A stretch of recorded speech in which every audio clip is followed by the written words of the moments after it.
কখনো সবজি বিক্রেতা, কখনো পুরনো এসি মেকানিক, আবার কখনো প্রধানমন্ত্রীর পরিবারের প্রোটোকল অফিসার।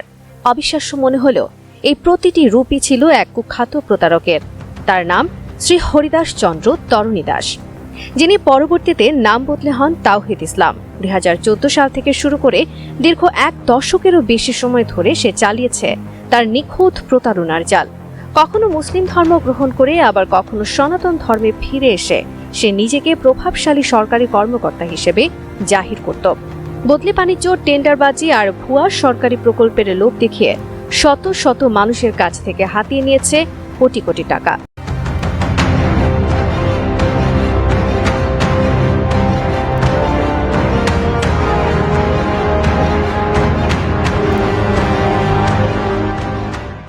ঘটনার নানা দিক নিয়ে যখন আলোচনা চলছে, তখন ধর্মীয় ও সাংস্কৃতিক দৃষ্টিকোণ থেকে বিষয়টি কিভাবে দেখা হচ্ছে জানতে কথা বলেছিলাম স্থানীয় একজন হিন্দু পণ্ডিত ব্যক্তির সঙ্গে। আমার নাম শ্রী নীরজ চন্দ্র দাস। আমি ভারতে প্রায় 20-30 বছর গেছি। প্রত্যেক বছর একবার করে গেছি। কিন্তু আমি এই প্রতিমা নাম শুনি নাই এবং আমি পূজাও দেখি নাই। আমি বহু জায়গায় গেছি, কিন্তু এই ধরনের কোনো এই জায়গার কোনো আমি শুনি নাই।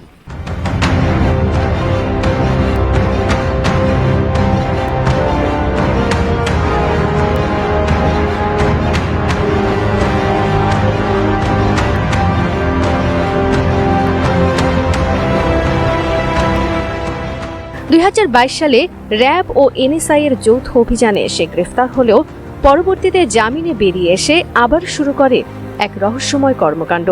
হঠাৎ করেই গাইবান্ধার পলাশ বাড়িতে শত কোটি টাকা ব্যয়ে তৈরি করে বিশাল মন্দির ও বিশাল আকৃতির বিতর্কিত মূর্তি।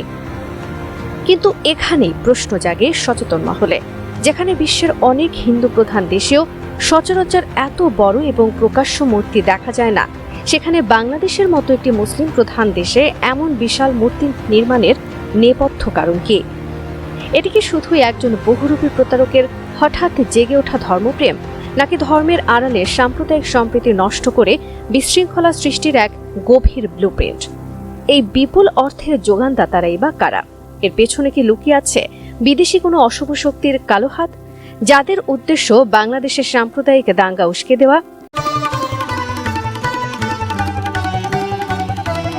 স্থানীয়দের একাংশের মধ্যে যে প্রশ্ন ও সংশয় তৈরি হয়েছে, সেগুলোকে ধর্মীয় দৃষ্টিকোণ থেকে মূল্যায়ন করতে আমরা এসেছি তার শ্বশুরবাড়ি এলাকা ফুলবাড়িয়ার বালাশ্বর গ্রামে।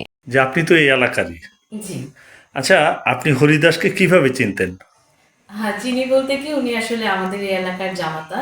আমাদের এলাকার এক মুসলিম মেয়েকে উনি ঢাকাতে নিয়ে গিয়ে বিয়ে করেছিলেন, তো সেই হিসেবে উনি আমাদের এলাকার জামাই, সেই হিসেবে চিনি আর কি। তার বিরুদ্ধে কি ধরনের অভিযোগ আপনি শুনেছেন? অভিযোগের কথা বলতে গেলে তো আসলে অনেক কিছুই বলা হবে আর কি।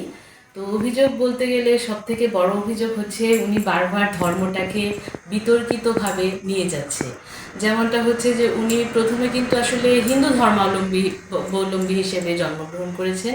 তারপর উনি আবার মুসলিম একজনকে, যে আমাদের এলাকার যে মেয়েটার কথা বললাম, ওনাকে ঢাকাতে নিয়ে বিয়ে করে তো উনি মুসলিম ধর্মতে যায় এবং ওনার নাম বোধহয় খুব সম্ভবত তৌহিদ বোধহয় নাম পরিবর্তন করে রাখেন আর কি। তারপর উনি আবার হিন্দু ধর্মে ব্যাক করেন। তো ব্যাক করার পরে, হিন্দু ধর্মে আসার পরে উনি বোধহয় খুব সম্ভবত মানুষদেরকে মানুষের মাঝে যে ধর্মীয় বীজ, সেটা মানে রোপণ করে মানুষের মনে সেই সহানুভূতিটা নিয়ে বিভিন্ন টাকা পয়সা দিয়ে অনেক করে যে নতুন যে মন্দিরটা নির্মাণ করছে, সেটা নির্মাণের কাজ শুরু করেছে আর কি। তিনি কিভাবে মানুষের আস্থা অর্জন করেছেন?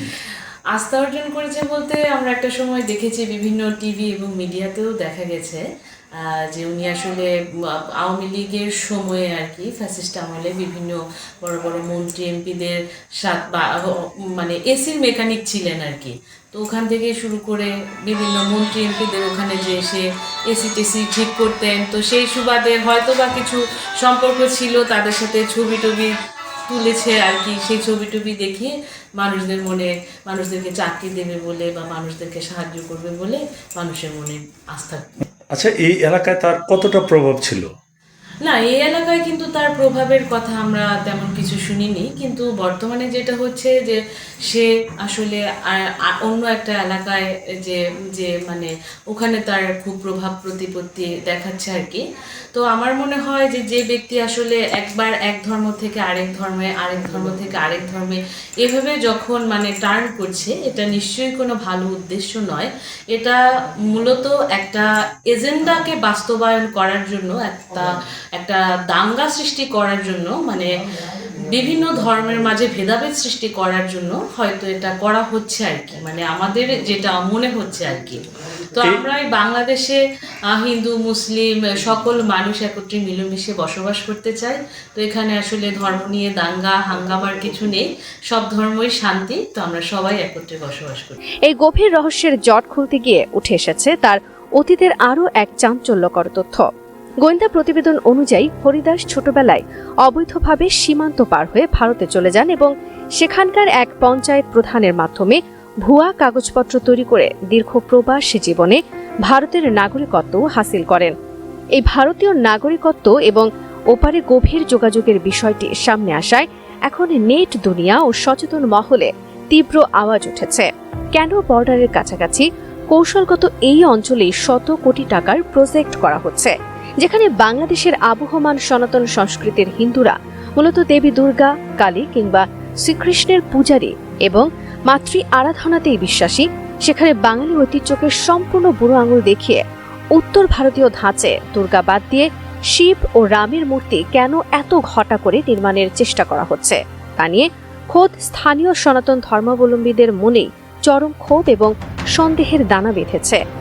আন্তর্জাতিক এই প্রতারক ছদ্মবেশীর এমন বিতর্কিত ও উস্কানিমূলক কর্মকাণ্ডে এলাকায় চরম সাম্প্রদায়িক উত্তেজনা ও সামাজিক অস্থিরতা তৈরি হওয়ায় আইন শৃঙ্খলার অবনতির আশঙ্কায় সম্প্রতি স্থানীয় প্রশাসন ও আইন শৃঙ্খলা রক্ষাকারী বাহিনীর হস্তক্ষেপে এই বিতর্কিত রাম মূর্তির নির্মাণ কাজ সাময়িকভাবে পুরোপুরি বন্ধ করে দেওয়া হয়েছে এবং তার এই রহস্যময় আয়ের উৎস ও ভিনদেশি এজেন্ডার বিষয়টি এখন কঠোর গোয়েন্দা নজরদারিতে রয়েছে। তবে সবকিছুর ঊর্ধ্বে প্রশ্নটি রয়েই যায়, একজন সাধারণ মেকানিক থেকে কোটি কোটি টাকার মালিক বনে যাওয়া এই হরিদাসের আসল খেলা ঠিক কোথায়?